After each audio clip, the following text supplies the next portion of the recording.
Trump doesn't like the truth. He is obsessed about the fact that he lost in 2020. We are living through a history of a sore loser, a man who cannot accept defeat, even when he is the president of the United States. And he has put loyalists all around him. But again, I just fundamentally will underscore states run elections, not Donald Trump, not the DOJ, not the federal government. And very luckily, there are brave people in Secretary of State seats and battleground states, brave Democrats. And I'm not going to sugarcoat it. It's tough being in these positions.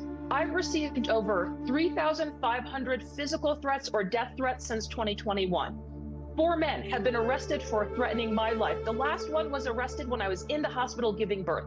I'm not backing down. There are strong people all across this country who are not trying to tilt elections one way or the other for a political party. They believe in democracy. They believe in rule of law. And those are the people who are going to fight day in and day out to make sure we have great elections in 26. 26, folks are really worried about the election day. It is already under attack. The DOJ suing many states for sensitive voter data. Trump now having issued already 2 unlawful executive orders.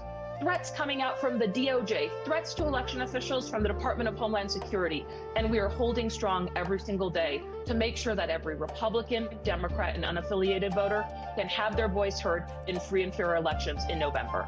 Well, let me just say it's abhorrent, the type of attacks that you and other election officials have faced, and so cowardly, on the part of the perpetrators.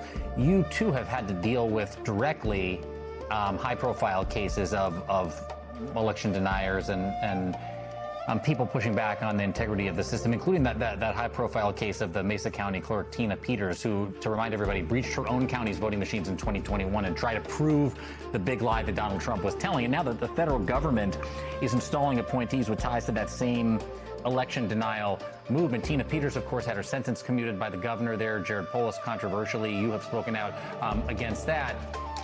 How do you look at this big picture? The Fox running the henhouse at the federal level, people on the local level who were involved in this, now somehow, being vindicated, or at least being given the gift of an air of vindication. How do you protect state and local election infrastructure given all of that happening?